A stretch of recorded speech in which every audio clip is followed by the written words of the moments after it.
Selamat siang, sebelumnya izinkan saya untuk memperkenalkan diri terlebih dahulu. Perkenalkan, nama saya Dila Putu Sudiantari dari kelas 10 BD2. Nah, maksud dan tujuan saya berdiri di sini adalah untuk menginformasikan rancangan bisnis usaha saya, yaitu usaha Lumpia Jasuke. Nah, untuk mengefisienkan waktu, langsung saja kita ke pembahasannya. Yang pertama ada ide usaha. Nama usaha saya yaitu usaha Lumpia Jasuke. Usaha saya termasuk ke dalam jenis kuliner. Nah, untuk latar belakangnya, yang pertama karena bahan baku yang mudah didapat, yang kedua karena proses pembuatannya yang cukup mudah. Lanjut ke keistimewaannya. Yang pertama karena tekstur kulit lumpia yang renyah dan lembut, dan isian yang lumer dan creamy. Lanjut yang kedua, cocok dinikmati dari berbagai usia, mulai dari anak-anak hingga dewasa. Lanjut yang ketiga, sebagai cemilan untuk berbagai usia, lalu yang ketiga memberi energi yang cukup untuk aktivitas sehari-hari. Lanjut ke analisa produk. Produk saya termasuk ke dalam jenis barang. Manfaat utama produk saya yaitu meliputi jagung, susu, dan keju. Yang meliputi jagung sebagai sumber energi dan serat, susu sebagai kalsium, keju sebagai protein. Lanjut ke kemasan produk saya yaitu menggunakan paper lunchbox. Nah, untuk bahan bakunya ada jagung, susu, keju, dan kulit lumpia. Lanjut untuk bahan pelengkapnya ada garam, tepung maizena, dan 1 saset susu kental manis. Lanjut ke bahan penolong ada minyak. Lanjut ke analisa produksi. Bahannya itu jagung manis, susu kental manis, susu cair, garam, tepung maizena, kulit lumpia, dan juga keju. Untuk alatnya itu ada wajan, spatula, piring, dan juga teflon. Lanjut ke cara membuat. Yang pertama, rebus jagung yang sudah dipipil lalu tiriskan. Yang kedua, siapkan teflon, lalu masukkan jagung yang sudah direbus tadi, lalu masukkan susu cair, sejumput garam, lalu tambahkan juga keju parut dan 1 saset susu kental manis.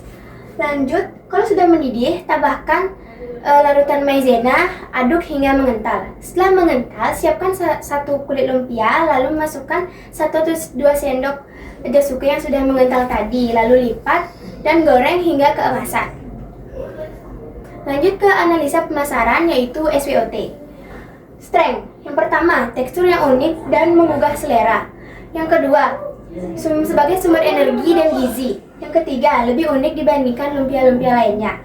Lanjut yang kedua ada weakness. Yang pertama, kandungan kalori dan lemak yang tinggi. Yang kedua, kulit lumpia mudah lembek.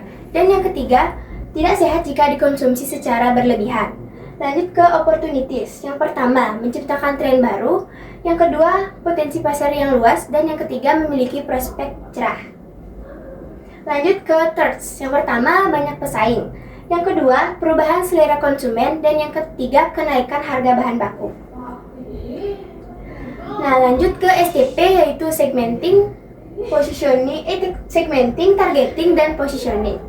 Segmenting yaitu usaha Lumpia Jasuke menggunakan segmentasi demografis yang menargetkan remaja hingga dewasa dengan rentan usia sekitar 12 hingga 45 tahun ke atas. Lanjut yang kedua ada targeting. Usaha Lumpia Jasuke menargetkan kalangan remaja dengan rentan usia 12 hingga 19 tahun. Karena anak remaja gemar mencoba jajanan unik dan kekinian, terutama yang memiliki rasa gurih dan menarik untuk dinikmati saat bersantai. Lanjut yang ketiga ada positioning. Usaha Lumpia Jasuke menjual cemilan yang unik dengan menawarkan kombinasi jagung, susu, dan keju yang creamy. Yang kedua, tekstur renyah di luar dan lembut di dalam. Yang ketiga, disajikan secara praktis dan higienis. Lanjut ke analisa marketing mix 4T. Produk Lumpia Jasuke, price-nya 5.000 per bungkus. Untuk place-nya Panggung Gayung itu Jalan Salvia dengan platform Instagram menggunakan metode COD. Lanjut ke promotion online lewat Instagram dan offline lewat brosur. Lanjut ke analisa keuangan. Nah, total biaya yang saya keluarkan adalah 87.000. Nah, untuk total penjualannya itu 95.700 dan keuntungan yang saya dapatkan adalah 8.700. Sekian informasi dari saya. Apabila ada salah kata mohon dimaafkan. Saya ucapkan terima kasih.